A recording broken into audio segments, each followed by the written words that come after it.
बात में दिखाते हैं कि फैंग सो रहा होता है, तभी उसे उसकी प्रिंसिपल कॉल करके चिल्ला रही होती है कि जल्दी से उठ भी जाओ और जल्दी से जाकर रजिस्टर करा लो, स्कूल के फर्स्ट डे में ही लेट मत हो जाना।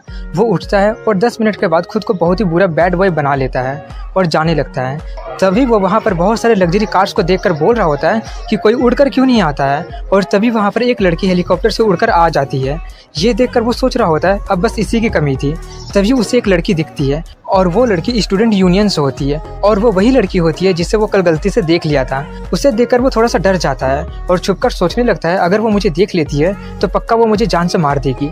इसलिए वो उससे बचने के लिए दीवार पर से चढ़कर जाता है और जल्दी से खुद को रजिस्टर करवा लेता है। इसके बाद वो उसे क्लासरूम में लेकर जाने लगती है। उसे देखकर लड़कियां बातें करना शुरू कर देती है कि यही वो नया लड़का है ना, कितना ज़्यादा अजीब है। वहीं पर जैसे ही वो क्लास में जाता है पूरा क्लास साइलेंट हो जाता है। इसलिए वो खुद को इंट्रोड्यूस करना शुरू करता है और वो गुस्सा वाला फेशियल एक्सप्रेशन करके बोलता है कि मेरा नाम फेंग कीन है और मेरा हॉबी है लोगों का टुकड़े टुकड़े करना। लेकिन लड़कियों की तरफ से कोई भी रिएक्शन नहीं आता है। इसलिए वो अपना फेशियल एक्सप्रेशन और ज़्यादा बिगाड़ कर कहता है कि मुझे ये बिल्कुल भी पसंद नहीं है कि लोग मेरे 1 से 2 मीटर की दूरी पर खड़े हो।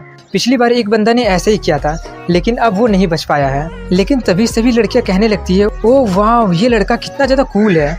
ये देखकर फैंग शॉक्ड हो जाता है और वो सोचने लगता है इन्हें तो डराने का कोई भी फायदा नहीं हुआ है। तभी वो किसी सीट पर बैठने जाने लगता है और पूरा क्लास साइलेंट होता है।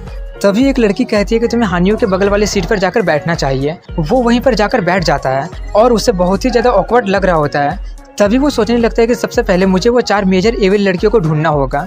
वहीं पर उन चारों से इंट्रोड्यूस कराया जाता है। रेड हेयर का नाम मोया झाओ होता है, पिंक हेयर का नाम वेवे तोंग होता है, ब्लू हेयर का नाम तोंगफे लू होता है जो कि क्लास की मॉनिटर भी होती है, और पर्पल हेयर का नाम साउसू नैंगोंग होता है। उन्हें देखकर फैंग सोच रहा होता है कि ये चारों है तो बहुत ही खूबसूरत, लेकिन मुझे उन सभी लोगों से बचकर रहना होगा। तभी उसकी नज़र उस लड़की पर जाता है जिसका हेल्प वो लोग किए थे।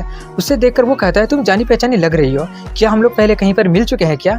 उसे देखकर वो थोड़ी सी डर जाती है और कहने लगती है तुम मुझे कोई और समझ रहे हो। वहीं पर स्टूडेंट यूनियन ऑफिस को दिखाते हैं जहाँ पर वो लोग आपस में बातें कर रहे होते हैं कि हमने सुना है कि एक नया लड़का का ट्रांसफर हुआ है।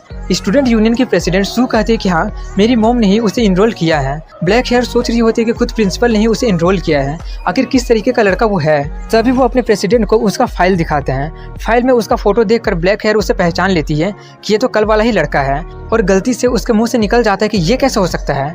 ये सुनकर उसकी दोस्त पूछती है क्या तुम इसे जानती हो? वो सीधा मना कर देती है और कहती है मैं जब से जन्म ली हूँ तब से मैं किसी लड़की को नहीं जानती हूँ। सू कहती है अब जब यहाँ पर एक लड़का आ ही गया है तो हम सिर्फ उसे पीट ही सकते हैं। तभी एक लड़की कहती है वैसे भी उसे खुद प्रिंसिपल ने ही एनरोल किया है तो ऐसा नहीं लगता कि हमें उससे फाइट नहीं करनी चाहिए।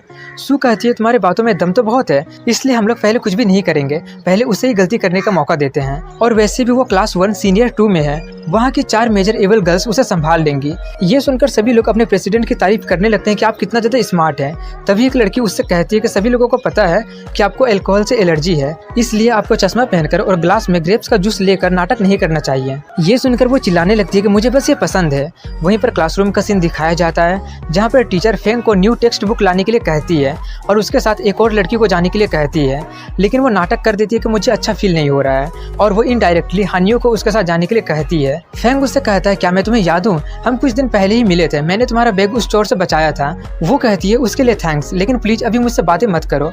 वो कहता है ठीक है और सोचने लगता है कि मैं उसे ब्लेम नहीं कर सकता हूँ क्योंकि मैं एक नया लड़का हूँ और अगर मैं इससे ज़्यादा चिपकने की कोशिश करूंगा तो मुझे नहीं पता कि बाकी की लड़कियां कैसे बिहेव करेंगे। और जब वो लोग अकेले में आ जाते हैं तब हानियो अपने चारों तरफ देखने के बाद उससे माफी मांगने लगती है कि प्लीज मुझे माफ कर दो, मेरा सच में वो मतलब नहीं था। वो कहता है कोई बात नहीं, मुझे पता है कि मैं अभी एक ऑकवर्ड पोजीशन में हूँ, चलो ऐसा प्रिटेंड करते हैं जैसा कि हम दोनों एक दूसरे को जानते ही नहीं है। वो कहती है कि नहीं मैं ऐसा नहीं कर सकती हूँ। वहीं पर क्लास में दिखाते हैं जहाँ पर वो चारों प्लान बना रहे होते हैं कि लगता है कि फेंग पूरी तैयारी के साथ आया है। मॉनिटर कहती है शायद वो सिचुएशन को एडवांस में ही जानता है, इसलिए साउसू क्यों ना तुम हमारे लिए फ्यूचर देखकर बताओ कि क्या होगा। वो फ्यूचर देखकर थोड़ा सा घबरा जाती है और ये बोलते हुए वहाँ से चली जाती है कि उसे भड़काओ मत, उसे एक पीसफुल स्कूल लाइफ बिताने दो। ये सुनकर उन तीनों को कुछ भी समझ में नहीं आता है और वो लोग कहते हैं कि मैंने कभी भी उसे ऐसा बिहेव करते हुए नहीं देखा है। वे भी कहती है इसका मतलब क्या हम लोग सच में उसे ऐसे ही छोड़ देंगे?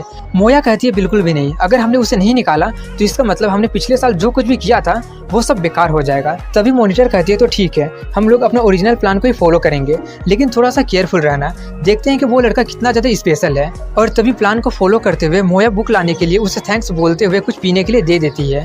फेंग को पता होता है कि कुछ तो गड़बड़ है, इसलिए वो उसे रख लेता है और कहता है कि मैं इसे बाद में पी लूँगा। तभी येलो हेयर बीमार होने की एक्टिंग करके अपना काम हान्यू को करने के लिए बोलकर वहाँ से चली जाती है।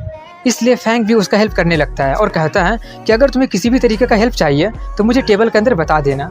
ये बोलकर वो अपने रूम में चला जाता है और नहाने के लिए अपना ड्रेस खोलने लगता है। लेकिन तभी फिर से स्टूडेंट यूनियन का वही लड़की लकड़ी का स्वॉर्ड लेकर आ जाती है और चिल्ला रही होती है कि मैं तुमसे अपना बदला जरूर लूंगी। लेकिन तभी वो उसे वैसा हालत में देखकर शर्मा जाती है और वो चिल्लाने ही वाली होती है कि तभी फैंग उसे पकड़ लेता है और कहता है कि चिल्लाना मत, नहीं तो बाकी के लोग सुन लेंगे। लेकिन वो उसे खुद को छोड़ देने के लिए बोलने लगती है और साथ में छटपटाने भी लगती है और तभी वो उसके बॉल पर बहुत ही जोरों से मार देती है, जिससे उसका बॉल्स ब्रेक हो जाता है और उसे असहनीय दर्द होने लगता है। और वहीं पर वो उसे बहुत बुरा भला बोल रही होती है। तभी फैंग कांपते हुए कहता है कि इतना जोर से कौन मारता है। वो उसे सुना ही रही होती है कि तभी वो उससे कहता है कि अरे इडियट, ये कमरा मेरा है। ये सुनकर उसका मुंह ही बंद हो जाता है, इसलिए वो कहने लगती है लेकिन सबसे पहले तुमने मुझे ऐसी हालत में देखा था। फैंग भी चिल्लाते हुए कहता है वो एक पब्लिक प्लेस है, मैं बस वहाँ पर टहल रहा था और तुम्हें पब्लिक प्लेस में स्विम नहीं करना चाहिए था, ये सब तुम्हारी ही गलती है। ये सुनकर वो पूरी तरीके से स्पीचलेस हो जाती है, इसलिए वो कहती है मैं तुम्हारे साथ ड्यूएल करूंगी क्योंकि तुमने मुझे 2 बार ह्यूमिलेट किया है, मैं तुम्हें इतनी आसानी से नहीं छोड़ूंगी। फैंग कहता है कि तुमने मुझे एक बार देखा और मैंने तुम्हें एक बार वैसे देखा, तो अब हिसाब बराबर हो गया। तभी वो उस पर चिल्लाने लगती है कि सबसे पहले अपने कपड़े पहनो और कहती है कि 12 बजे रात को ट्रेनिंग रूम में मैं तुम्हारा इंतजार करूंगी और अगर तुम नहीं आते हो तो उसके बाद जो भी तुम्हारे साथ होगा उसके लिए मुझे ब्लेम मत करना। ये बोलकर वो वहाँ से चली जाती है। ये सब देखकर फैंग सोच रहा होता है कि पता नहीं अब मेरे साथ क्या क्या होने वाला है। इसके बाद ना चाहते हुए भी उसे वहाँ पर जाना ही पड़ता है और जाकर उससे कहता है कि अगर मैं नहीं आता तो क्या होता। वो कहती है अगर तुम नहीं आते तो तुम कल टोक्यो बे में डूब जाते। फैंग कहता है जल्दी से इसे खत्म करो, वैसे भी मुझे जल्दी जाकर सोना भी है। वो कहती है ज्यादा चिंता मत करो, कल से तुम 1 से 2 महीने तक आराम से बेड पर पड़े रहोगे। ये सुनकर फैंग उसका मजाक उड़ा देता है कि वो मैं तो डर ही गया। ये सुनकर वो भड़क जाती है और उस पर हमला करने के लिए आगे बढ़ती है, लेकिन फैंग उसे बहुत ही आसानी से पकड़कर हरा देता है और कहता है कि मैं ये डुएल जीत गया, इसलिए अब मुझे दोबारा परेशान मत करना। ये बोलकर वो जाने लगता है, लेकिन तभी वो कहती है कि अभी ये खत्म नहीं हुआ है। तभी वो कहता है अगर तुमने फिर से कुछ ट्राई किया तो मैं सीरियस हो जाऊंगा। ये सुनकर वो शॉक हो जाती है और वहीं पर बैठे बैठे रोने लगती है। फैंग अपने रूम में जाकर सोने की कोशिश करने लगता है और वहीं दूसरी तरफ वो बोल रही होती है कि अगली बार मैं उसे जरूर हराऊंगी। इसके बाद कल फैंग स्कूल जाता है और वो ब्रेकफास्ट खाना भूल गया होता है, इसलिए वो भूख से पगलाने लगता है और जब दोपहर में लंच होता है तब वो कैंटीन में जाता है और वहाँ का खाना देखकर उसका भूख और ज़्यादा बढ़ जाता है, इसलिए वो अपना लंच लेकर एक सीट पर जाकर बैठ जाता है। और जैसे ही वो वहाँ पर बैठता है अचानक से पूरा सन्नाटा हो जाता है और सभी लोग फैंग को ही देखने लगते हैं और फैंग को भी समझ में नहीं आ रहा होता है कि क्यों आखिर सब लोग मुझे ही देख रहे हैं। तभी वहाँ पर एक लड़की अपने 2 मेट के साथ आती है। उसे देखकर फैंग कुछ देर के लिए उसका दीवाना हो जाता है, लेकिन तभी वो कहती है क्या तुम्हारा हो गया। फैंग को कुछ भी समझ में नहीं आता है कि आखिर वो क्या बोल रही है। तभी वो आगे कहती है अगर तुम्हारा हो गया हो तो निकलो यहाँ से, मुझे लंच के वक्त डिस्टर्ब मत करो। फैंग कहता है अगर तुम्हें कुछ प्रॉब्लम हो रही है तो मैं दूसरी जगह पर जाकर बैठ जाता हूँ। तभी वो कहती है यहाँ की सभी सीटें मेरी है, तुम यहाँ पर कहीं भी नहीं बैठ सकते हो। ये सुनकर उसका दिमाग खराब हो जाता है, इसलिए वो कहता है मैं तो यहीं पर बैठूंगा और वो उसके मुंह पर बोल देता है क्या तुम मुझे लात मार कर भगा दोगी। ये सुनकर सभी लड़कियां थोड़ी सी डर जाती है और उसी के बारे में बातें करना शुरू कर देती है कब ये बंदा नहीं बचेगा। वो लड़की उसे इंटरेस्टिंग बॉय बोलती है, तो वहीं पर वो उसे इग्नोर करके जल्दी से खाकर वहाँ से निकलने के बारे में सोच रहा होता है और जल्दी से खाकर वहाँ से जाते हुए सोच रहा होता है कि पता नहीं क्यों लेकिन मुझे लग रहा है कि उस लड़की के कारण मैं बहुत बड़ी मुसीबत में पड़ गया हूँ। तभी हान्यू कैंटीन के बाहर उसका पीछा करती है और जल्दी से उसका हाथ में एक पर्ची थमाकर वहाँ से भाग जाती है। फैंग देखता है कि वो उसे अपना नंबर दी होती है और वो जल्दी से अपने रूम में जाकर उसे कॉल करता है। हान्यू उस पर चिल्लाने लगती है कि तुम बहुत ही बड़ी मुसीबत में पड़ गए हो, जिस लड़की को तुमने ऑफेंड कर दिया है वो शू से ये है जो कि एक पावरफुल फैमिली से बिलोंग करती है, उससे जितना जल्दी हो सके तुम उससे माफ़ी मांग लो, शायद वो तुम्हें माफ़ कर दे। फैंग ये बोलकर कॉल कट कर देता है कि मैंने उसे पहले ही ऑफेंड कर दिया है और वो काफ़ी ज़्यादा डर गया होता है, लेकिन फिर भी वो बोल रहा होता है कि मुझे किसी से डर नहीं लगता है, आखिर वो कर ही क्या लेगी।